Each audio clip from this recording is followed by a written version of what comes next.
नमस्ते, स्वागत आहे तुमचं माझ्या आजच्या व्हिडिओमध्ये। तर आजची एक मी तुम्हाला कहाणी सांगणार आहे। ती कहाणी एकदम रिअल आहे। तर कसे आहात सगळे? आशा करते सगळे मस्त असतील, मी पण एकदम व्यवस्थित आहे। तर चला मग आपल्या व्हिडिओला सुरुवात करूया। हे नावाजलेलं आणि गजबजलेलं एक शहर होतं। ते शहर एकदम नावाजलेलं होतं। त्या शहरात एक दाम्पत्य राहत होतं। त्या दाम्पत्यास 3 मुली आणि 1 मुलगा होता। मोठी मुलगी 16 वर्षाची झाली। त्यांची जॉईंट फॅमिली होती, त्यासाठी आईबापाच्या हातात म्हणजेच त्या दाम्पत्याच्या हातात काहीच नव्हतं। सगळं काय ते आजी आजोबाच्या किंवा मोठ्या चुलत्यांच्या हातात असं होतं। मुलगी 16 वर्षाची झाली, मुलीचं लग्न करायचं। अचानक एक स्थळ आलं। त्या स्थळाला आजी डायरेक्ट न बघता, मुलीला न दाखवता, आईबापाला न विचारता डायरेक्ट हो म्हणून लग्नासाठी स्वीकार केला। मुलगी नको म्हणत असताना जबरदस्ती तिचा विवाह करण्यात आला। तर नंतर समजलं त्या मुलाला अगोदरची 3 मुलं आहेत। त्याचं अगोदर लग्न झालं होतं। त्याची बायको एक्सपायर झाली होती। लहान मुलगा होता तो 2 वर्षाचा होता। मोठा मुलगा होता तो 4थीला होता आणि मधवा मुलगा होता तो 2रीला होता। अचानक एवढं सगळं ऐकून धक्का बसला। तिने घरी सांगितलं। घरच्यांनाही म्हणजे आई आणि वडिलांना खूप धक्का बसला। पण आता करणार काय? आणि पहिलं कसं होतं, सगळं काय आहे ते मोठ्यांच्या वडीलधाऱ्यांच्या हातात होतं। म्हणजे आजी आजोबा होते, जॉईंट फॅमिली होती, चुलत्या मालत्यांच्या हातात होतं। आता काय, जे तुझ्या नशिबात होतं ते झालं, तिथंच राहा, तिथंच शेवटी लग्न झालं। एकदा मुलगी सासरी गेली की सासरी शोभून दिसते असं म्हणून तिची सांत्वना करून तिला परत पाठवण्यात आलं। पण तिला ते कुठंतरी खटकत होतं, माझ्यासोबत धोका झालेला आहे। तिचं वय होतं 16। जवळजवळ 16 वर्षांचा डिफरन्स त्या दोघांमध्ये होता। तिला ते कुठंतरी मन खात होतं की माझा नवरा माझ्यापेक्षा एवढा मोठा, मला 3 मुलं, मला सवत पण होती, माझं लग्न झालं, पण मला माहिती नव्हतं माझ्यासोबत हे एवढं काही ते होईल। तिच्या सोबतच्या ज्या मैत्रिणी होत्या त्या सगळ्यात चांगल्या घरी होत्या, पण घरच्यांना सांगून तरी काय उपयोग? आईबापांच्या हातात काय नव्हतं। लहान 2 बहिणी, 1 भाऊ, सगळ्यात मोठी हीच होती। सगळं काय ते हिच्यावरच होतं। जर सोडून दिलं तर तिने पुढचा विचार केला, जर सोडून दिलं, मी माहेरी गेली तर माझ्या छोट्या बहिणींना स्थळ कसं येणार? पहिला खूप विचार केला जात होता, माझा भाऊ आहे त्याचं कसं होणार? माझ्या बहिणींचं त्यांना कसं स्थळ येणार? आईबापांची गरिबी, आईबापांच्या हातात काही नाही। तर हे सगळा विचार करून तिने पण एक मनाचा ठाम निर्णय घेतला की नाही, जे माझ्या नशिबात होतं ते झालं, आता काही केल्याने इथंच राहायचं असं ठरवल्यानंतर तिने संसार करायचा ठरवला। हळूहळू संसार चालू होता। सुखाचे दिवस येत होते, त्यातही तिला असं कुठंतरी जाणवत होतं, नाही, हे आहेत ते 3ही मुलं आपल्या सवतीचे आहेत। किती काय केलं तरी सावत्र, आपण किती जीव लावला आणि किती काही केलं तरी ते बोलायला सावत्र आईच बोलणार। खूप जीव लावला, असं नाही की त्या मुलांना तिने सांभाळलं नाही, भरपूर सांभाळलं, त्यांच्यासाठी भरपूर काही केलं। पण तिच्या लग्नाच्या अगोदर 2 मुलं आहेत ते हॉस्टेलवर ठेवली होती। हॉस्टेल म्हणजे ते हॉस्टेल पैसे भरून पण नव्हतं, ते हॉस्टेल म्हणजे एक बोर्डिंग टाईप होतं। तिथं 2 मुलं ठेवलेली होती। तिला दया आली, तिने त्या मुलांना घरी आणायला सांगितलं, मी सांभाळीन म्हटली। 3ही मुलांची जबाबदारी तिने घेतली। तिची मुलं नसतानाही तिने 3ही मुलांची जबाबदारी घेतली। होतं, नाही, माझ्यासोबत जे झालं ते माझ्या नशिबाने झालं, या मुलांचा काय दोष? यांना मी का बोर्डिंगवर ठेवू? जर यांच्या नशिबात माझं आई पण असेल तर मी यांना लांब कशाला ठेवू? म्हणून तिने त्या मुलांना घरी बोलवलं, स्वतःजवळ ठेवले। नंतर हळूहळू असा विचार येत होता की नाही, आपल्याला पण एखादं बाळ होऊन द्यावं, म्हणून तिने एक बाळ होऊन द्यावं असं नवऱ्याकडे बोलली। नवरा म्हणला की नाही, 3 आहेत कशाला, तरी पण प्रयत्न केला तिने। तर हळूहळू 3-4 वर्ष झाले लग्नाला, पण तिला काय गर्भ राहीना। मुलांची खूप आशा तिला की आज मी प्रेग्नंट राहीन, उद्या प्रेग्नंट राहीन, मला पण एक बाळ होईल। असं नाही की बाळ झाल्यानंतर ती त्या 3 मुलांना विसरणार होती, पण तिला स्वतःचं हक्काचं आई म्हणणारं कोणीतरी पाहिजे होतं। म्हणून मग तिने डिसिजन घेतला। पण नाही, तिला गर्भहार काही केल्याने राहीना। खूप हॉस्पिटल केले, म्हणजे माहेरच्यांनी केले, देवधर्म केले, काय असतं तेवढं सगळे उद्योग केले, पण तिला काही गर्भ राहीना। नंतर मग विचार केला की नाही, काहीतरी प्रॉब्लेम आहे, काहीतरी डाऊट, म्हणजे तिला थोडा डाऊट आला तिने स्वतःला चेक केलं. स्वतःमध्ये काहीच दोष नव्हता. मुलं तिला होणार नाहीत असा काहीच प्रॉब्लेम नव्हता. कारण तिचं वय खूप कमी होतं. वय असं असं पण नाही की तिचं वय होऊन गेलं होतं.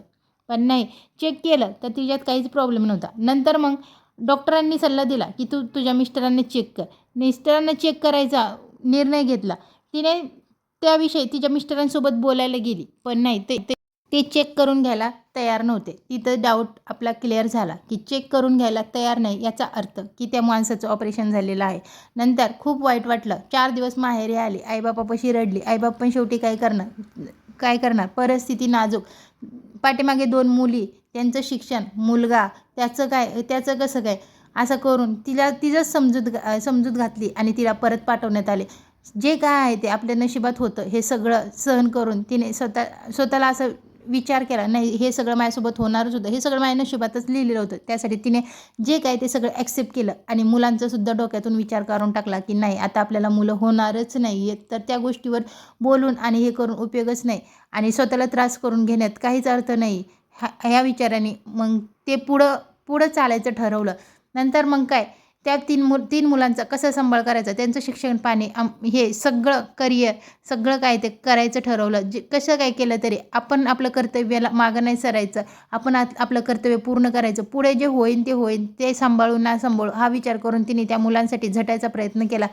त्यामुळं रानात कामाला जाणं, कंपनीत कामाला जाणं, खडी फोडायला जाणं, जे हाताला घावल ते काम करणं आणि त्या मुलांचं शिक्षण कंप्लीट करणं असं ठरवलं. मग तिने जे नाही ते काम केलं आणि त्या मुलांचं शिक्षण केलं. ती मुलं हळूहळू मोठी व्हायला लागली. एकाचं लग्न झालं, दुसऱ्याचं झालं, तिसऱ्याच म्हणजे एकाचं झालं, दुसऱ्याचं झालं.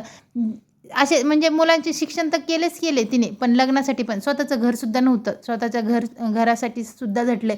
नवऱ्याला सपोर्ट केला, स्वतःचं घरसुद्धा झालं, मोठ्या मुलाचं लग्न केलं. हळूहळू मुलाचं म्हणजे 2 नंबरच्या मुलाचं पण लग्न झालं. सगळं काही ते व्यवस्थित, मुलांचे संसार पण चालू झाले. पण नंतर आत्ता तीच मुलं तिला म्हणतात की राहायचं असलं तर राहायचं, नाहीतर राहायचं नाही, बिनधास्त इथून निघून जायचं. तुम्ही आमच्यासाठी काय केलं? तर विचार करा. आज तिने तिची जवानी वाया घालवली. आज तिने तिचं मातृत्व वाया घालवलं. आज तिने स्वतःचं म्हणजे एवढं कष्ट करून आज तिचे एक पाठ खराब झाले. आज तिने एवढं सगळं केलं आणि आज ती मुलं उत्तर देतात की तुम्ही आमच्यासाठी काय केलं? एवढं सगळं करून आणि जेवढे पण तिथं आहेत, तिथं शेजारी पाजारी जेवढी पण मुलं आहेत, त्यांचे स्वतःचे आईबाप असून त्यांचं 12वीच्या पुढं शिक्षण नाही झालं. पण हिच्या मुलांचं चांगल्या प्रकारे शिक्षण केलं. म्हणावं तिथं पैसा लावला, म्हणावं तिथं म्हणून त्या मुलांना हौस केली, म्हणून तसा कपडा, म्हणून तसं खायला, म्हणून तसं ते सगळं केलं. आणि आज तीच मुलं तिला उलट उत्तर देतात की तू आमच्यासाठी काय केलं? आमची आई असती तर आमचं हे झालं असतं, आम्हाला ते केलं असतं. विचार करा की एवढं सगळं करून सुद्धा जर म्हणजे ते डायरेक्ट असे म्हणतात म्हणल्याच्या नंतर विचार करा तुम्ही की आज तिने एवढं करून का आज स्वतःच्या मुलांनी बोललं तर म्हणजे किती वाईट वाटतं. पण आज स्वतःच्या मुलांसाठी सुद्धा आईबाप किती काय करतात. जर स्वतःच्या मुलांसारखंच तिने त्या मुलांना सांभाळलं, लहानाचं मोठं केलं, एवढं शिक्षण पाणी, एवढं लग्न, हे सगळं करून आज तिला ती मुलं अशी म्हणतात म्हणल्याच्या नंतर हे कितपत योग्य आहे? तुम्हीच मला सांगा की हा समाज असा कसा आहे की आजकाल आईबाप म्हटलं की म्हणजे मुलांना आणि जवान ह्या युवा पिढीला आईबाप म्हटलं की नको वाटतात. कारण स्वतः म्हणजे फक्त आपली बायको आणि आपण सगळं असं सेपरेट असं पाहिजे. डायरेक्ट म्हणतात की तुम्ही आमच्यासाठी काय केलं आणि सेपरेट. लग्न झालं की आजकाल आईवडिलांपासून सेपरेट राहायचं म्हणतात. तर मला एकच सांगायचं आहे की त्या मुलीने ज्यावेळेस ती लग्न करून आली होती ती पण जवानच होती. तिचं पण 16-17 वय होतं. जर ती मुलगी म्हणली असती की नाही, या मुलांना मी माझ्यासोबत ठेवणार नाही, ह्या मुलांचा माझा काही संबंध नाही, या मुलांना मी सांभाळू शकत नाही, मला या मुलांपासून सेपरेट राहायचं, तेव्हा काय झालं असतं त्या मुलांचे हाल. तर आज ती मुलं डायरेक्ट म्हणतात म्हणजे आईबापापासून सेपरेट राहतात. जर त्यावेळेस त्याच मुलीने जर त्यांच्यापासून सेपरेट राहिलं असते, स्वतःच्या नवऱ्याला घेऊन सेपरेट राहिली असती, तर त्या मुलांचं शिक्षण झालं असतं का? त्या मुलांचं करिअर आज घडलं असतं का? ते मुलं आज एवढ्या म्हणजे रांकीला लागली असती का? तर तुम्ही विचार करा. ती मुलगी पण 16-17 वर्षाचीच होती. तिचं सुद्धा वय होतं. ती सुद्धा म्हणू शकत होती की मला या मुलांसोबत राहायचं नाही. म्हणजे आजकाल युवा पिढीला आईबापाचं कसं लाज वाटते. आपल्या घराला आईबापाची लाज म्हणजे म्हाताऱ्या आईबापाची लाज वाटते. आईबाप नको वाटतात घरात. जे काय ते आपलं स्वतःचं म्हणजे सेपरेट राहावं, एक प्रोफेशनल लाईफ जगायला पाहतात ते. मग त्यावेळेस ती तर त्यांची सख्खी आई नव्हती. तेव्हा जर तिने विचार केला असता की नाही ह्या मुलांपासून मला सेपरेट राहायचं, स्वतःच्या नवऱ्याला घेऊन ती सेपरेट राहिली असते आणि तो नवरासुद्धा राहिलाच असता. म्हणजे असं पण त्या मुलांना त्यांनी बोर्डिंगमध्ये दोन मुलांना बोर्डिंगमध्ये ठेवलं होतं, तर तिसऱ्याही मुलाला बोर्डिंगमध्ये ठेवलं असतं आणि बायकोला घेऊन राहिला असता. कारण त्याला शेवटी बायकोची गरज होती. ते बायकोच ऐकलं असतं, त्यांनी बायकोसोबत राहिला असता. पण बायको स्वतःच्या बापानी बोर्डिंगमध्ये ठेवलं होतं, पण तिने त्या बोर्डिंगमधून काढून आणलं आणि आपल्या स्वतःजवळ ठेवलं. काही असेल ती चटणी भाकरी आपल्यासोबत खातील आपली मुलं, असं म्हणून तिने त्या दोन्ही मुलांना घरी आणलं. हेच जर तिने त्यावेळेस केलं असतं तर या मुलांचं एवढं करिअर घडलं असतं का? तर विचार करा. आज एवढं सगळं स्वतःच्या पायावर उभं राहिल्याच्या नंतर जर तुम्ही त्या एका माऊलीला जर हे उत्तर देत असता की तुम्ही आमच्यासाठी काय केलं, तर तुमची लायकी आहे का? तुम्हाला मुलं म्हणण्याच्या तुम्ही लायक तरी आहात का? जर तुम्हाला त्या म्हाताऱ्या आईबापाची जर किंमत नसेल, त्यांनी आज एवढं तुमच्यासाठी केलं, त्यांची किंमत नसेल तर काय उपयोग आहे? तुम्हालासुद्धा ते तुमच्या लाईफमध्ये सुद्धा ते वय येणार आहे. आत्ता ठीक आहे तुम्ही यंग असताल, पण तुमच्या लाईफमध्ये सुद्धा म्हातारपण हे येणारच आहे. तेव्हा तुमची मुलं जर मला म्हणते ना, तेव्हा तुम्हाला कळलं की खरं काय होतं ते. आपण सख्ख्या मुलांना एवढं जीव लावून आपली सख्खी मुलं जर असे म्हणतात, आपल्याला त्या बिचारीने एवढं आपल्या मुलासारखं सांभाळलं तरी आपण आत्ता नाही पण तुम्हाला नक्की एक दिवस आठवण येईल. हा माझा शब्द आहे. तर मग मी एवढंच सांगेन की ही एक कहाणी आहे, ते रिअल कहाणी आहे आणि मला तुमच्यासोबत म्हणजे स्त्रीची कहाणी होती ती, त्यासाठी मला तुमच्यासोबत ते शेअर करू वाटते. तर तुम्हाला ही कहाणी कशी वाटली? आणि ही कहाणी एकदम रिअल आहे, ह्यात फेक अजिबात सुद्धा नाही आहे. तर तुम्हाला कशी वाटली ते मला कमेंट करून नक्की सांगा. आणि त्या आईचं कुठं चुकलं आणि त्या मुलांचं कुठं चुकतंय, म्हणजे चूक कोणाची, आईची का मुलाची, तेही मला कमेंट करून नक्की सांगा. व्हिडिओ आवडला असेल तर व्हिडिओला लाईक शेअर सबस्क्राईब नक्की करा. भेटूया पुढच्या एका अशाच कहाणीसोबत. धन्यवाद.